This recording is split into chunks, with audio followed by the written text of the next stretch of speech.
All right, I want a bit more noise than that because there's a lot of people that aren't here, so you need to make some noise for them. Come on, everyone!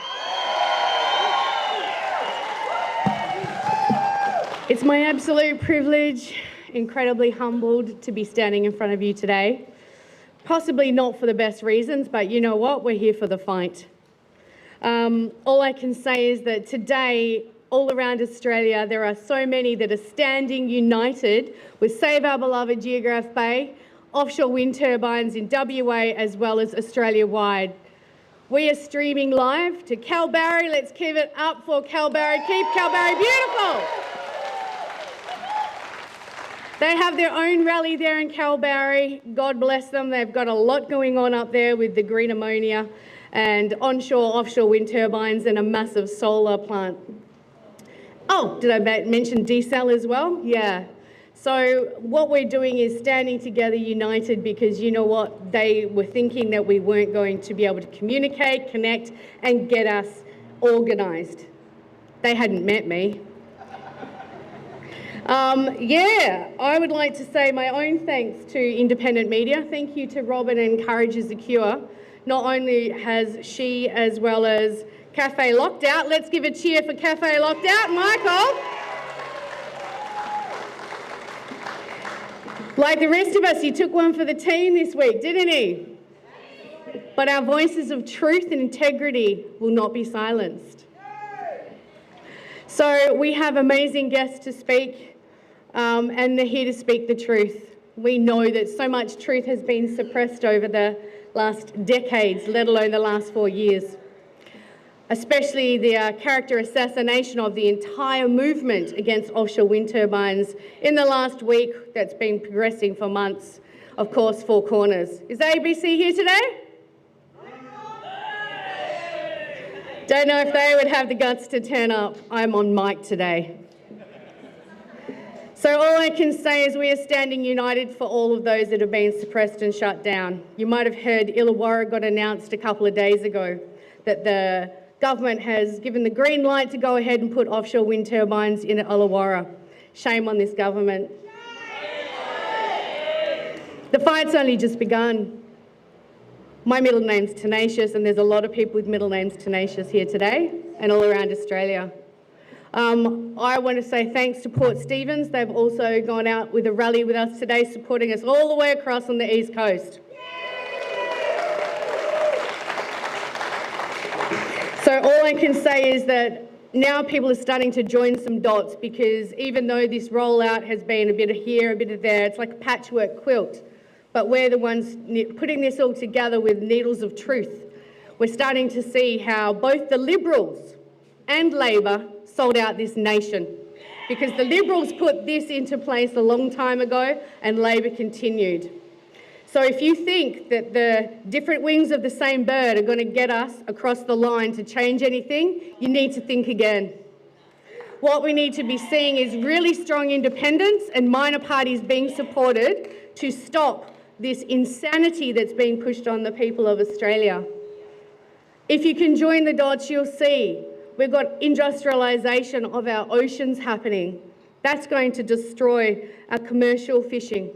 It's going to destroy wreck fishing and you enjoying your beaches. Your tourist towns are going to be completely degraded to something other than a coastal mining zone. If this is what you want, that's great, roll over.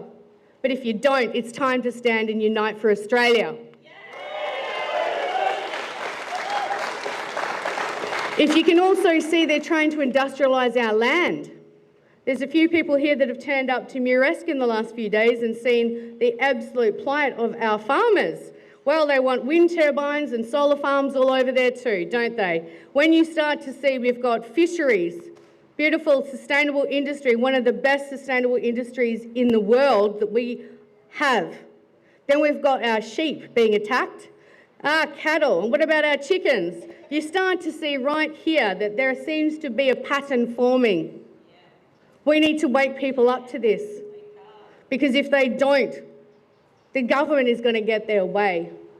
So I am so honoured to be standing in front of you because today what I see and the media, what I'm saying to all of you media is this is where Australia rises right now.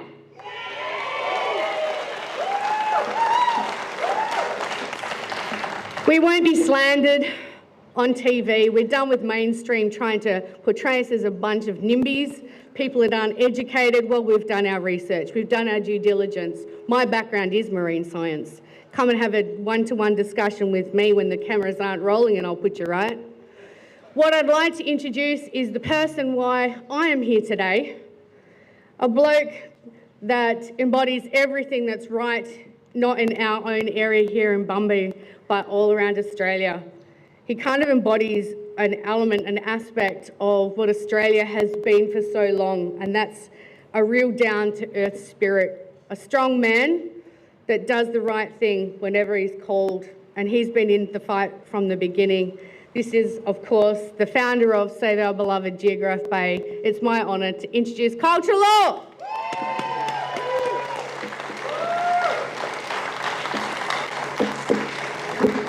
They call me the mermaid and we call him Aquaman. And if you've seen any of his video footage, we aren't joking either. Hey, buddy. Hey, Martin. He's on. Morning, everyone. How are we? Going good? Well, it's good to see Seabray's got the weather forecast wrong, which is ever predictable. So I'm glad we're all here and I'm glad we're all together. So first thing I'd like to do is thank every one of you that have taken your time out of your day, especially on your weekend, which we always fight for and live for during the Monday, Friday grind. I'd like to thank everyone that's come out and supporting us and supporting the cause. So my background with the campaign and starting off was basically just to showcase the reef, the diving and everything that I get to enjoy. I'm a third generation diver and fisherman. My father, Rodney Trelaw, he's here today. He's taught and showed me everything that I know, and basically I've managed to develop and go further with. So what drives me and pushes me to keep following forward with what I do is the common misconception, like when they say NIMBY group, we aren't a NIMBY group. We know what we have, we know what's below our water, and it's special and important to us. And most of us are long-termers. We're homegrown, we've lived in Bunbury, and we've got generation after generation that's been living here. And to be honest, I'm not ready to kick over to the government portrait and the government bodies that want to come in here and industrialise our waters. One, for further gain that's not going to support us. Two, to destroy coral reef systems and impact fish life that's been here well longer before us and and if uninhabited, will be here long after we're gone. So what I'd like to do is continue with what I'm doing, researching, mapping and showcasing what we have below the waterline, because we're really lucky in this bay. For those that don't know, we have an ecosystem that basically embodies two different currents. We have north and south species which mingle and actually work together on the system to create like an abundance of life. And to be fair, like you really don't know what you're going to encounter in our lovely waters. This time of year we have humpbacks, southern riots and blue whales starting to move through. They call our area home and they're always welcome to see. So then also along with that we have jewfish moving through, we have our rock lobster migration and all our other demersal species which call this area home. So as long as they keep proposing and keep pushing forward to try and industrialise our waters, I will not stand and I will not sit until I've given them as hard a go as I can to prove that our reef system and our coral is every good as bit as anything else in the Australia coast. So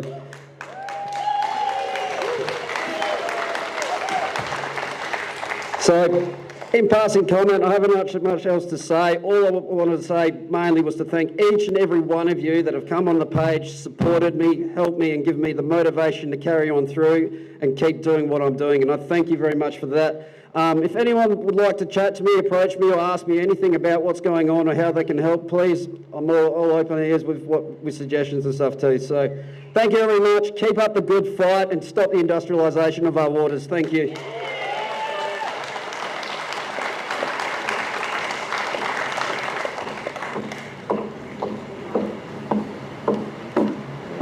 Thank you, Kyle. I think our next speaker, most people know this beautiful human.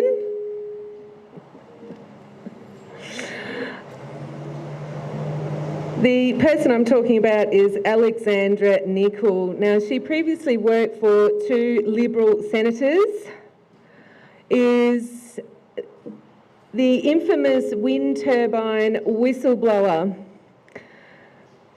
And as I mentioned when I introduced Martine, Four Corners report Wind Wars, they were also attempting to smear Alexandra Nicol.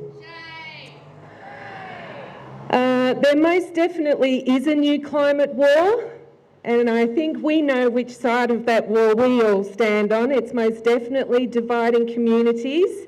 And in the description of Four Corners Wind Wars, they said that misinformation regarding wind farms was flourishing. Yes, I couldn't agree more, but sadly I think it might be from the other side, yes. You said it, I didn't. So our next speaker is none other than Alexandra Nicol. Please welcome her to the stage. Warm round of applause.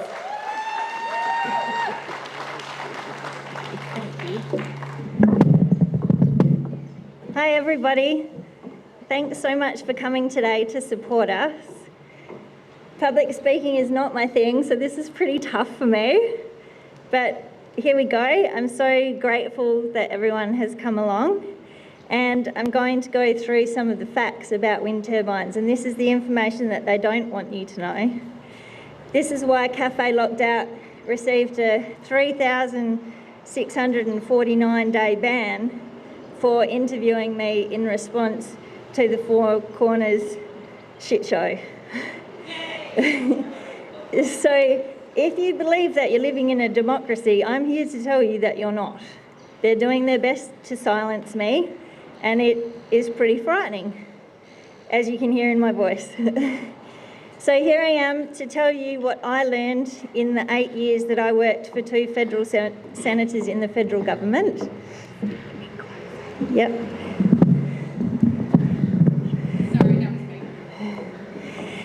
And I worked on both of the Senate wind inquiries, so I'm witness to all of the information that was received from the Australian public. And basically, wind turbines are government-sponsored fraud. The way that this works is through the renewable energy target, the renewable energy electricity legislation that was brought in under the Howard government in the year 2000. And it all began with the Enron scandal in America, and some of them were put in jail, and one particular lawyer that worked for Enron came out to Australia and began national power, and along with his mates from Infigen Energy, started to lobby the government and built the first wind turbines in Victoria and New South Wales. The way that this system works is that there is $15.6 billion worth of subsidy paid every year by you guys in your electricity bill to wind turbine companies that are foreign owned. They are reaming the Australian economy, and it's all coming out of your pocket. This is the information that they do not want you to know. The way that this works is that the renewable energy legislation put in place the large-scale generation certificates and the small renewable energy scheme. It's the large certificates that you want to be looking at. The wind turbine industry always hides behind solar.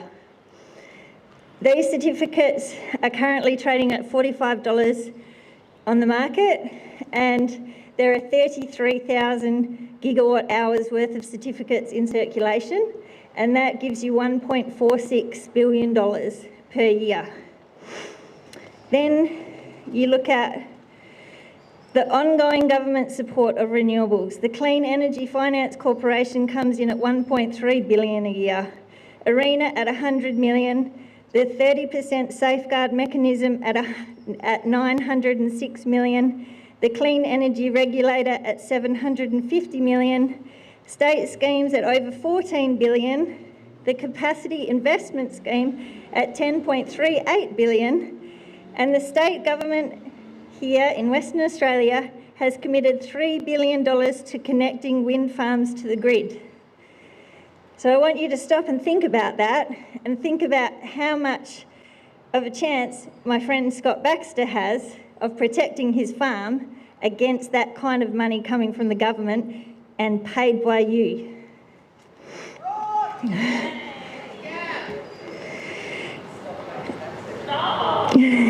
So that $15.6 billion equates to $1,500 per household per year. This is not just taxpayers, this is pensioners, schools, hospitals. Everyone pays their electricity bill. Electricity in this country should be really cheap. It was built off the sheep's back. There is no reason for it to be this ridiculously expensive because wind turbines do not reduce emissions in the electricity grid. They require baseload power to be backed up at all times. As a technology, they do not work. They are not fit for purpose. The electricity source is intermittent and unreliable, and you cannot balance the grid without baseload power.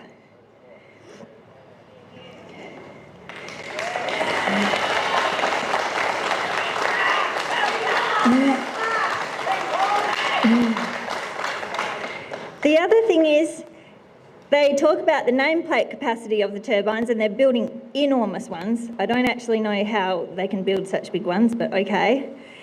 But what they don't talk about is the capacity factor. The average capacity factor, and this is the industry's figure, is 27 to 29%. So that 15 megawatt turbine, or however big it is that they want to build, you're only going to see 28% of that. And that's in a good week. So what I say, and what the industry hates, and I want you to all pick this up, is they only work 2 days a week. The other 5 days a week, they go missing. There is nothing about this that makes sense except the money. You have to follow the money. I've stood up and I've fought for people's human rights and I've fought about the health effects and nobody listens. Start talking about the money and you can take the subsidy away from them. That's what will stop them.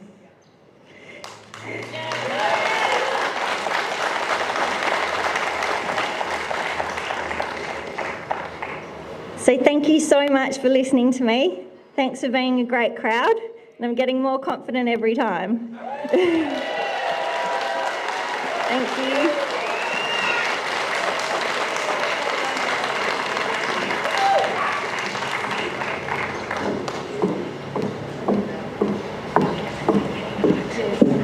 Thank you very much, Alex.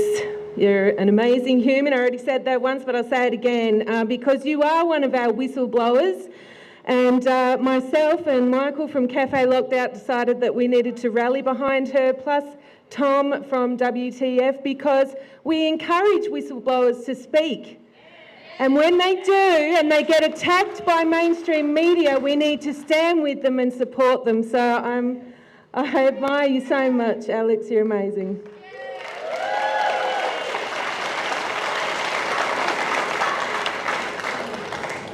Our next speaker is the Honourable Sophia Mamond. She is an independent in the Legislative Council and supporter of Save Our Beloved Geograph Bay. And it's my great pleasure to introduce you today, Sophia. So a huge round of applause for Sophia Mamond. Thank you, Robin, for the lovely introduction. Thank you to Martine for organising all of that. She's amazing.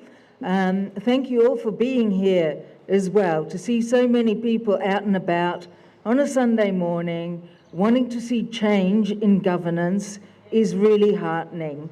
And welcome to those in Kalbarri as well. All right, so as a newly independent, which is quite exciting, I get to speak about whatever I want now. So, and if there's one thing I can say about myself is I'm definitely opinionated. So I'm quite suited to this. All right, now, what I see happening for the next election, the main issues that are going to play a role in that are the greenwashing of what is seen as, renewables. Wind turbines are a big part of that. Now, I'm not an expert on that, Alex and Martine and some of the other speakers here are. But I can tell you that it doesn't seem logical to destroy a reef, to turn the ocean bottom into a construction ground, to interfere with whale migration pathways, to interfere with life cycles of the animals out there, and we're looking at crabs, lobsters, all sorts of things, to limit fishing, once again, to limit the rock lobster industry. None of these things are particularly logical. Having said that, I feel we do need to look after the planet, all right? We do need to reduce our footprint on the planet as much as possible, and I'm all for that, but I don't think that offshore wind turbines are the way to go there. I think that there are better opportunities out there, better options. Methane is one of those things. A decentralised power grid would be another one, and that in particular would cut down on the costs of transporting energy from where it's produced to the user, to the end user. Other issues which I think are going to play a role in the next election are the farmers, okay? So I think we should keep the sheep, and there's, yeah, exactly. And for a variety of reasons, not necessarily because I think that the live sheep trade is the best way to go for sheep in general. However, if we look at how well the industry is run now in Western Australia, how well the sheep are cared for, how they increase their weight on the journey over. Now, they don't gain weight if they're stressed, all right? And they are gaining weight on the journey over. And if we take ourselves out of that market, I don't think we can trust other people to be as ethical and humane as we are currently with the sheep trade here. So it needs to continue. Now, the other side of that, and this is going way into the future, is that it's another protein source that's going to be taken away from us. Okay, and as humans, my background is in alternative health. We need protein. We need good sources of protein. We need protein from the ocean. We need protein from the land. And I have no interest in eating crickets or tofu, ever. Right? Thank you. I'm mostly on a carnivore diet, so with a lot of allergies. So basically, I can have meat, dairy, bourbon and Coke and chocolate. Now, if we take meat and dairy away, I'm going to be stuck with bourbon and Coke and chocolate. All right, we can't have that. Now, the third major issue that is going to come up in the next election is in relation to the human rights of women and girls and gender ideology. I don't think anyone out there really believes that women have dicks. All right, it's that simple. And to tell children that they have been born into the wrong body is child abuse. Yeah, we don't need that. So then the other aspect associated with that is the over-sexualisation of children as well, and seeing children as commodities. And now I have the platform, the opportunity to speak about these things, and that is basically what I stand for and that I will be talking about.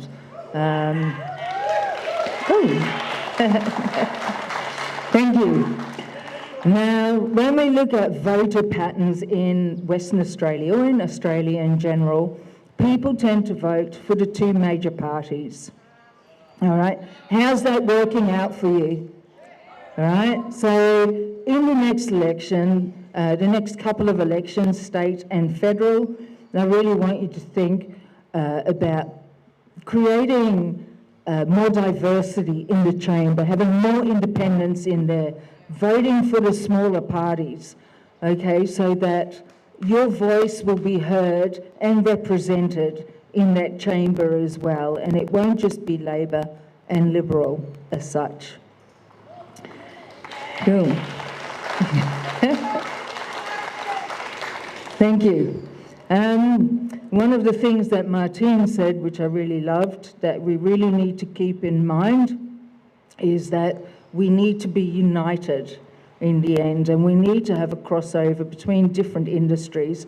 We might be looking at rock lobsters, fishing, farming, sheep, chickens, all of those. We need to unite, push back against some of the, I don't know, woke ideologies, I guess, that are being sold to us. And we need to push back on that. We need to take control of our industries and make sure that we focus on our society, focus on community. We don't live in an economy, all right? We live in a society, and living in a functioning society means that overall we are happier and healthier as a people, and that needs to be a big focus for us. So, thank you very much. Thank you.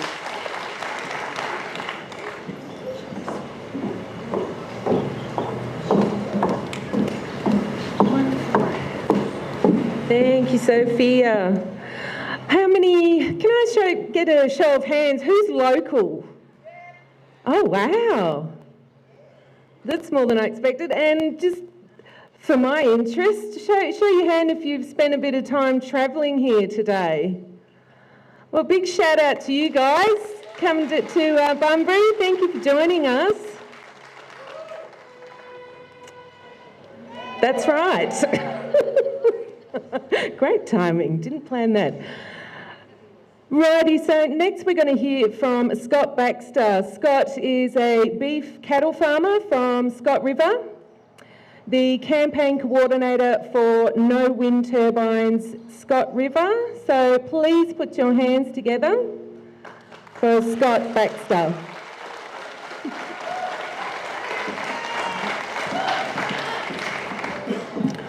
Hi everybody, thanks for coming out today to show your support for the environment, wildlife and the farmers. My name's Scott Baxter and I'm from the Scott River, about 30 kilometres south of Margaret River and 10 kilometres east of Augusta and Cape Leeuwin. My family and I are beef cattle farmers and own a property at the Scott River that's been earmarked for a 30 turbine project right next door to our pristine farmland. The developer Synergy Red approached us back in February last year to host wind turbines, and their initial conversation started off at 16 turbines and then it grew to 30. I never felt comfortable dealing with them from the start and I lost trust in the process, so now I'm on the other side of the fence. There's been a lack of transparency and it's just how they do business. From the very first day, the lawyers rolling in offering cash incentives to say nothing and to keep your thoughts and information confidential. It was then that I realised that I was dealing with a bunch of crooks and they thought that I was stupid.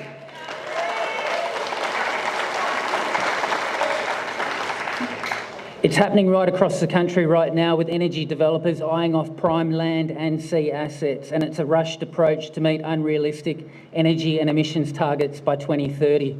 There needs to be more consideration about the long-term negative impacts these giant turbines will bring to the community and to our environment. Realistically, the block sizes are too small at the Scott River to safely host an industrial wind energy project of this size and scale. To paint you a picture, the wind turbines proposed for the Scott River will be unprecedented and they'll be the largest land-based turbines of the world at 250 metres high with a 7 megawatt hub placed on the top. 250 metres is the same size as the tallest skyscraper in the Perth city skyline. The new BHP building, and that's 30 skyscrapers that will be towering over our pristine farm 365 days of the year. And we won't be able to distance ourselves safely from the giant turbines if they're placed on direct adjoining land.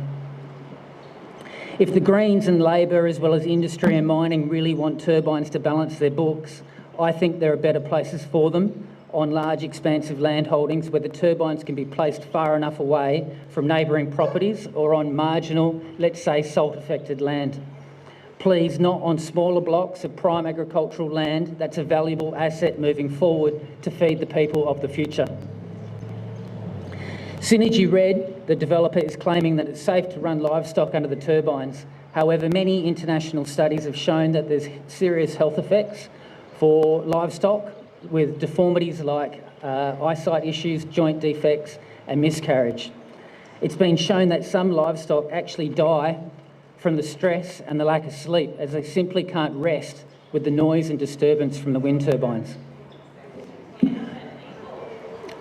Yeah, you've got the noise that you can hear measured in decibels, and then you have the sound that's produced ultrasonically by the blades, and that's called infrasound. We don't hear it as such, it's more like a frequency and a vibration, and it's measured in hertz. Infrasound easily travels through the walls of your home and into the human body, and this creates serious discomfort in people, causing sleep disturbance, balance problems and headaches, to name a few.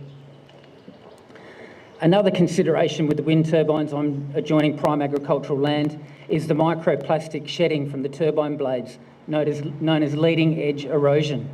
The particles eroded from the blades include epoxy, which is 40% BPA, a frequently banned endocrine disruptor and neurotoxin. I have real concern for my family and my livestock living so close to an industrial wind project like this that will contaminate our land for decades.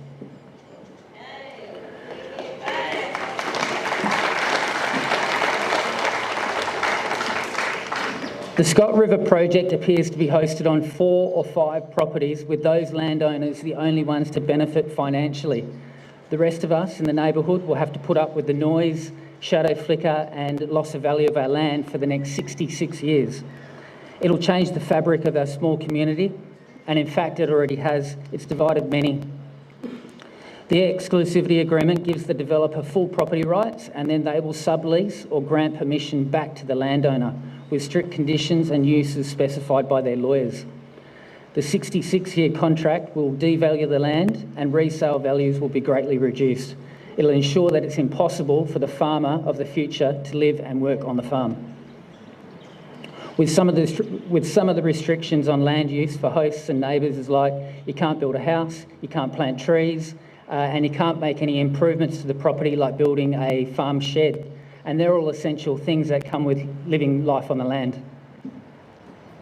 There's questions around the ownership too with this project long term, and who will clean up and be responsible for the restoration at the end of the life of the project. There's a 1/3 Dutch investment interest here via DIF Capital, and they've got a track record of setting projects up and then selling them off to a new investor. Our concerns around health and safe distances aren't being taken seriously by the developer either. In fact, they've been disrespectful, stating in news reports that we should calm the farm. I have valid and serious concerns about the industrial mega project next door, and we will calm the farm, as they've put it, when they start to provide answers to our questions. They really need to show that they can contain noise and disturbance within the project boundary and not use neighbouring land as a buffer for their industrial activities. The Scott River District is known for its high ecological value. The entire project sits inside the sensitive Scott River Ecological Community, protected federally under the EPBC Act of 1999. There are 26 fauna species listed as threatened, priority or under protection that occur within the Scott River catchment.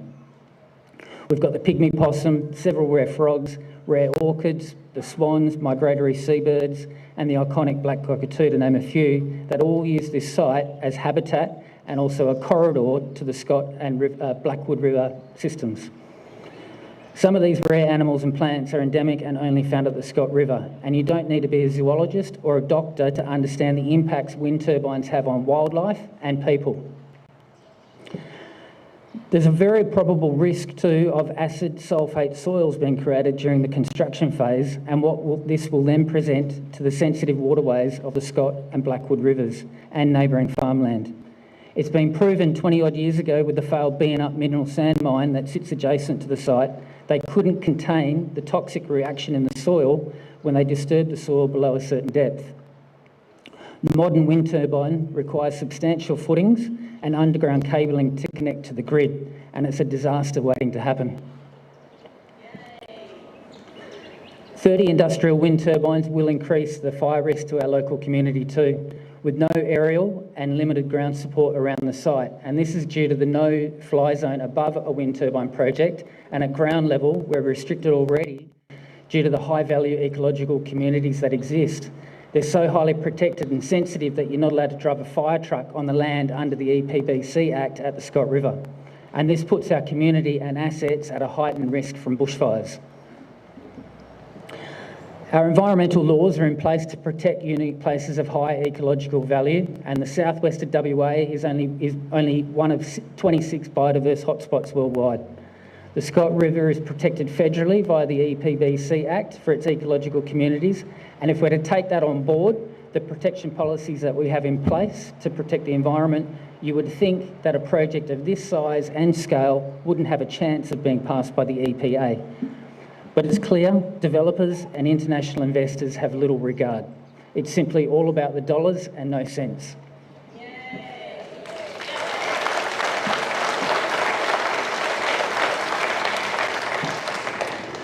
Wind energy is known to many as a green solution to climate change, but wind energy is just another form of industrial development. The wind industry is a top-shelf money laundering scam of the highest level, facilitated by our federal government, and we need to stop the enormous subsidies, we need to protect our environment and farmland, and then we will stop the swindle.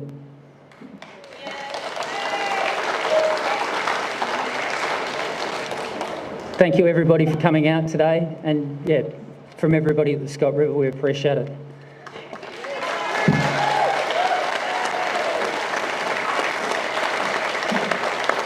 I have got some hats and some shirts available for sale here today, and there's some free stickers up the front there too. That's all to help try and fund the next stage of our campaign, which will be independent environmental and noise monitoring reporting before the DA goes in and the environmental reports are lodged in July with the EPA, and we will keep the bastards honest.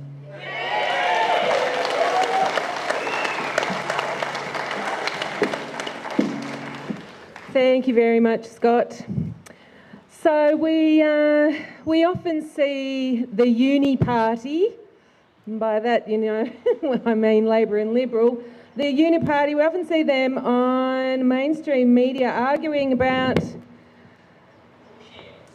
yes, are they going to get the job done by 2030? Their plans for net zero. This climate guilt laid upon everybody by these two supposed opposing parties. But what are their plans at the expense of? It's at the expense of the environment. And isn't that something that they purport to be saving? Is the environment? So 2 + 2 equals banana. Can somebody make that make sense for me? Our next speaker is Adrian Lippy. He's a commercial fisherman in Jurien Bay, a supporter of Save Our Beloved Geograph Bay, and he's going to be talking to us about the impact on a coastal town, which Jurien Bay most certainly is, and the impact on fishing. So, round of applause for Adrian. Good morning, people of Bunbury and others that have joined here today. My name's Adrian. I'm a commercial fisherman in Jurien Bay. I come from a commercial rock lobster fishing family. As a youngster, I spent most of my time in Jurien. My father and my uncle had multiple commercial crayfishing boats. So we generally move up the coast from Mandurah just to south of Geraldton, following the boats. As I was growing up, you know, all those towns were flourishing, hundreds of boats, great thing to see. Today I commercially fish demersal fish out of Jurien Bay. It's not even half the town it was when I was growing up. Very sad to see. As a youngster, you don't really pick up on many things that are really going on, but as you get older, you start to see, your eyes open, and I watched this roller coaster ride that my father would endure as I was growing up. You know, for years they'd make money, and then for years they wouldn't make money. And then when you're looking into it, you're seeing that the government's putting their hand on that industry, exactly the same as what they're doing today with the live sheep. So as they're bringing in quota, you know, the industry's changing, people are going broke, people are leaving towns, and that's one of my big concerns with these offshore wind turbines. If they're implemented, if they're implemented along the coastline from Cape Naturalist up to Kalbarri, what is left of the crayfishing industry will then no longer be. Our wet lining will also finish. Recreational fishermen will not be able to fish anymore. The big concerns for the offshore turbines for me is for the amount of concrete that needs to be pumped into this ocean for the footing for one of these Goliaths.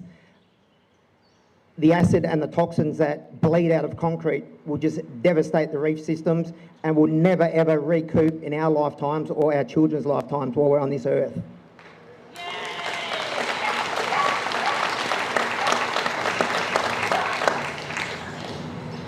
Secondly, it would absolutely violate every single international maritime law and regulation that has ever been put in place to keep the ocean clean.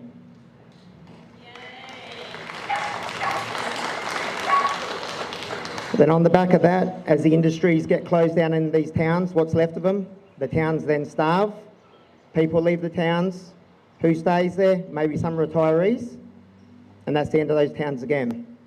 A few years ago, in our industry, demersal commercial fishing, the fisheries said to us, you don't have a sustainable industry anymore. There's simply not enough fish. We said, okay, and they showed us the science, and we said, okay, well, if that's the science, that's the science, okay. So we stepped forward as an industry and said, no worries, we'll cut our quota by 30%, and then we can make a good impression across the recreationals, and they can follow, and we'll have a sustainable industry after 10 years. So after we've done that, a lot of wetliners now selling their boats, a lot of them gone broke, a lot of charter fishermen have also hit the wall because they've been told they can't fish, only 20% of that fishery can fish. So, you know, if we didn't have a sustainable industry and there's simply not enough fish, and fisheries are one of the only corporations that have the jurisdiction from the shoreline to 200 nautical miles out to sea, why isn't Don Punch right here today with us, right, pushing against these turbines so we do have a sustainable industry and so all the fish species do carry on at breeding as they're breeding, okay? Absolutely gutless. So I invite him to the next rally. Don Punch, if your science is what you make it out to be and you believe what you are saying, join with us, push against this so we can have a sustainable industry, okay? So Australia, this is your time now. Come together as one, move forward, and let's stop this rot.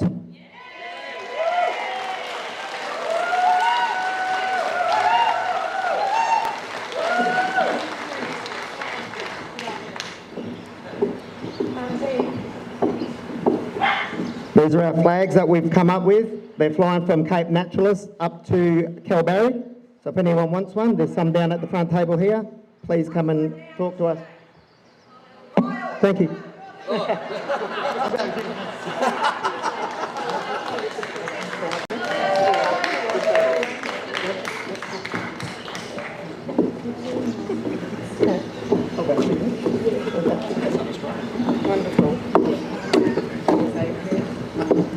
Thank you very much, Adrian. Well, speaking of coming together and uniting as one, I have sent Martine to fetch a rather special person. So, yes, Adrian was just talking about coming together as one, and our next guest is none other than the founder and leader of One Nation.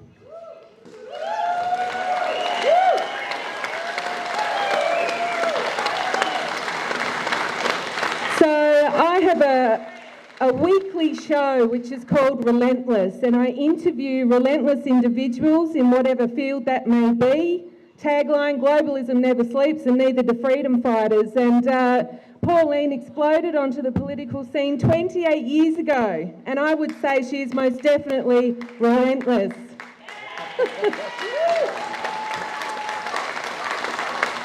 So despite many campaigns and civil court cases against One Nation, she continues to resonate with Australians. So I'm honoured to introduce Pauline Hanson here at the Rally Against Offshore Wind Turbines. Round of applause for Pauline Hanson. I will, I'll stand close so everyone can hear me. Well, thank you very much, and the whole thing is about you, the people, have come together to oppose these wind turbines off the coast here. So good on you for standing together. As Scott said, you're probably wondering, what is she doing here? She's a Queenslander. What's she doing here? Don't forget that I am a federal member of Parliament. Don't forget the legislation that comes before us. Don't forget that I can have a big say on this as well and be a voice for you. So that's what it's about, is representation. I may be a Queensland senator voted in by Queenslanders, but my heart belongs to the people of Australia, and I will fight for you. Now, Scotty made a mention about keeping the bastards honest. Well, I want to get rid of the bastards.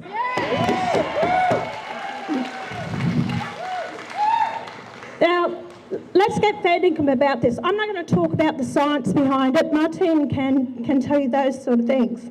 The facts are, they are an absolute eyesore. The facts are that what are they going to do with these wind turbines and the solar panels when they're finished with it? Solar panels leak it's called cadmium into the soil. They are actually putting them up over prime agricultural land. Wind turbines in Queensland, over 100,000 hectares of land are being made clear for wind turbines. Where the hell are they going to go when they're finished? They think that this is going to last for 50 years. Well, I question that, and I don't believe what they're telling us. They won't last that. Wind turbines will only last about 15 to 20 years. So the fact is, where is it going to go? Just cut down and left on the ocean bed, that's where they'll end up. The same as on the farms. You cannot get rid of them other than cut them up and they will be buried in the ground. There's no plan for the future. They talk about the environment. Let me tell you, to make one wind turbine, you know how they want to shut down our coal? One wind turbine is 270 tonnes of coal. 800 tonnes of concrete goes in the ground to put them up, to erect them. That's looking after the environment? Load of BS. This is all about using climate change as a reason for a lot of companies and people, individuals, to make a lot of money out of it. Scott, you were right about the farming sector, and they are slowly destroying the farmer. They are taking away their ability, because then they can use the land. So when the farmers are on their knees, they don't want to leave their land, the property, so they're going to them and offering them big monies to put these turbines or solar panels onto their properties. Isn't it quite interesting? A farmer can't clear his land to grow food, but he can clear his land to put solar panels or wind turbines on. Where's the sense in that? You've been brainwashed, because the whole thing about this climate change, I'm not a climate change denier. I'm a denier of saying that it's humans that is causing this. When it comes to carbon dioxide, that actually comes from 97% from natural resources from the oceans and from the soil. 3%, that's only computer modelling. 3%, could even be less than that, comes from humans. When we actually have, carbon is a natural gas. It's essential to life on this planet. The more carbon, the more growth of crops and trees and everything. We have to have it. And it's 0.004% of all the gases. Where the hell is that going to have climate change? Common sense, people. It is at the Earth in relation to the sun. We've always had climate change for billions of years. We are not impacting on it. This is a scam that we're being told about. And in Australia, we emit 1% of carbon emissions, 1% of the whole world. Yet China is regarded as a developing country. They put out more than 30%. And we're buying produce and products from them. And we're shutting down our own industries here in Australia. And this is a scam that we are being fed. I wish people would go and understand and do their research.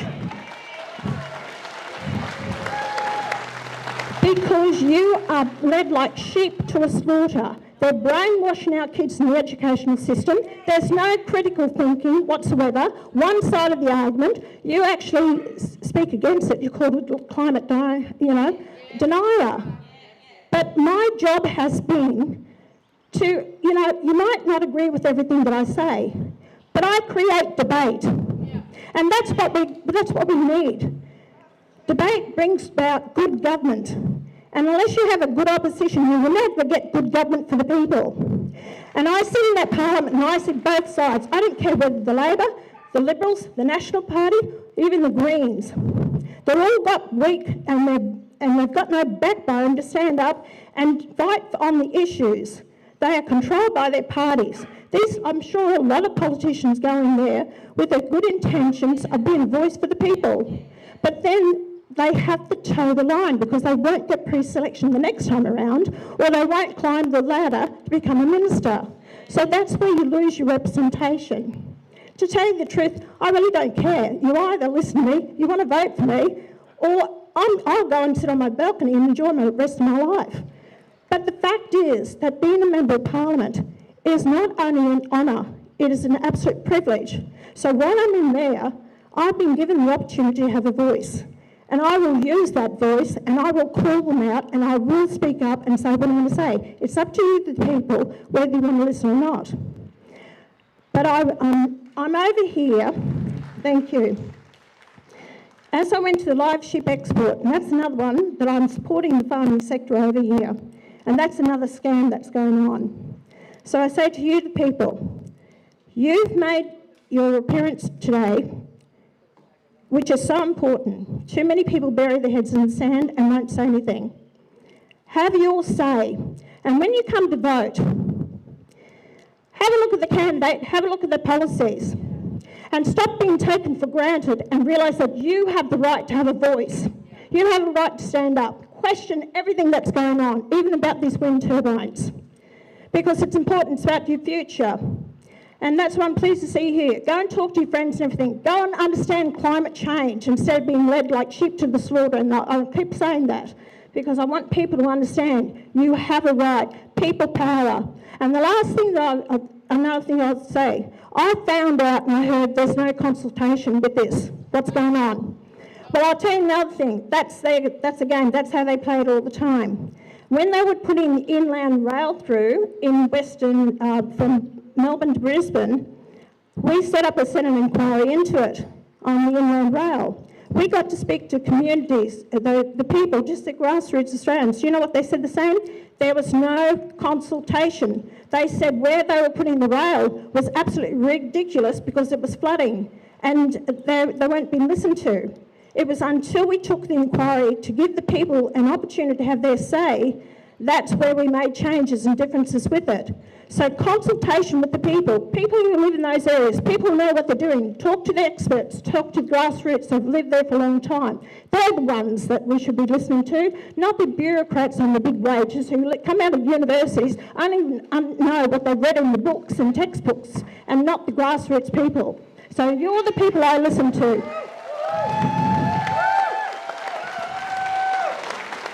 So stand together, stand united. Listen to Martine, listen to the experts, listen to, even, Adrian, the fisher, fishman. You're right, mate. You're trying to destroy the fishing here. They're doing the same in Queensland. This quota is just a load of BS again. They're telling us all that about the quota. It's not fish. That's not the truth. Slowly but surely, they're destroying all these industries, all these, being able to being a country that can feed ourselves. Why? There's more to it. Open up your eyes, listen more, and talk amongst yourselves, and don't be frightened to have a say. Thank you.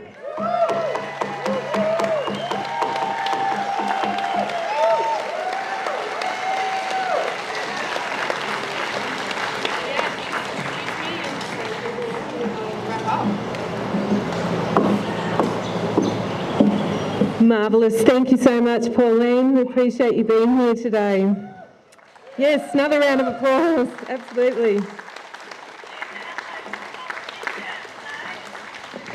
So that's it for the speakers. We are going to end with Martine. I've just got a couple of things to say. We do have some tables down the front here with a variety of things for you to come and have a look at, pick up, all those sorts of things. So make sure you do that before you go home. We just had a round of applause for Pauline, but I wanted to say a special thank you to all of the speakers. Can we have another round of applause for everyone being brave to come and speak?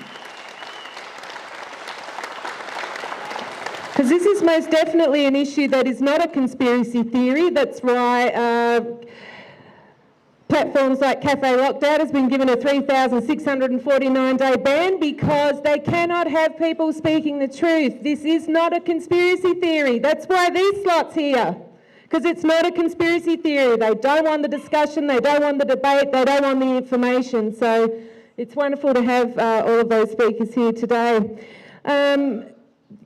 Yes. And as we mentioned before, it's great that everyone's actually come out in person, because with censorship, with this online environment, we can be censored, but it's thanks to people like you that actually come out of their house, get together, listen to people who speak, and then have conversations amongst yourselves that we can make a difference, because meeting in person is the most important thing that we can do for our future and our children's future, no matter what issue it is. And the gentleman out at the back, you have won the sign award. It says Wind Farms, not a fan. That's the best sign of the day. Right, everyone, so thank you for indulging my poor attempts at jokes, and Martine is going to take us out. Thanks, everyone.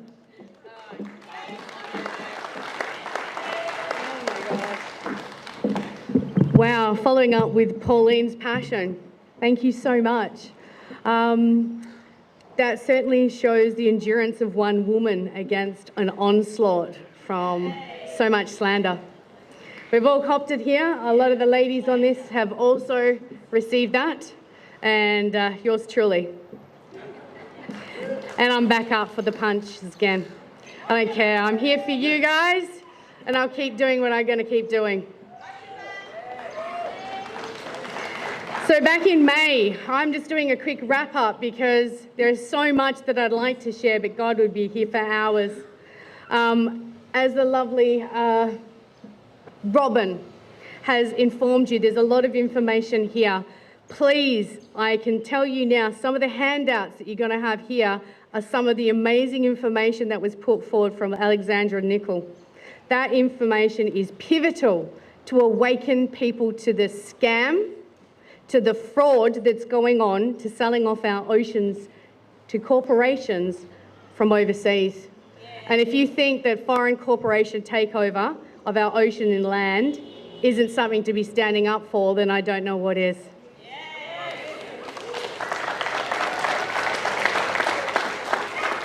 Back in May, we formed an alliance. The lovely Adrian here from Double Impact Fishing, he was one that came on board. Very passionate man. He's just announced his new flag for the fishing industry, that we hope those flags are going to be flying on every single boat. The other that came on board at the very beginning was the Honourable Sophia Marmont. She has been absolutely instrumental. So I'd like you to give you an enormous round of applause for all of her effort that she has done. Without Sophia, we would not have been able to get out to communities and provide the information, posters, handouts. She has assisted us in so many ways to make sure the truth gets out about the impact of offshore wind turbines on a marine environment. My background is in the marine environment. The destruction that is coming upon us if we do not all stand and unite is entirely disturbing.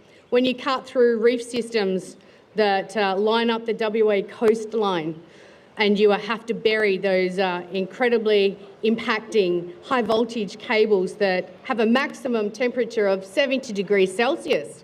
That's not going to have a problem either.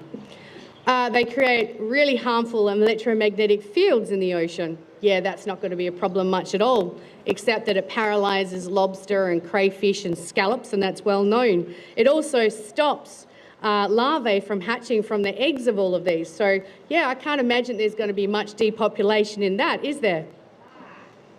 So when you start to see that there is a massive cascade effect that could happen and will happen if we allow this to go ahead, then all I can say is it would be shame on us.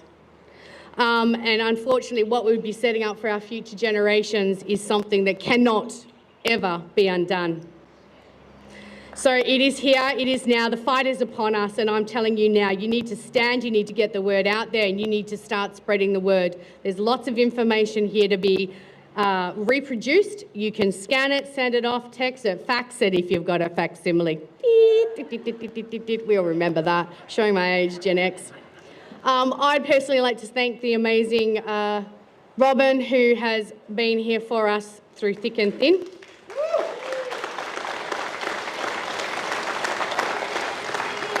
I'm sure that we have lots ahead to do together.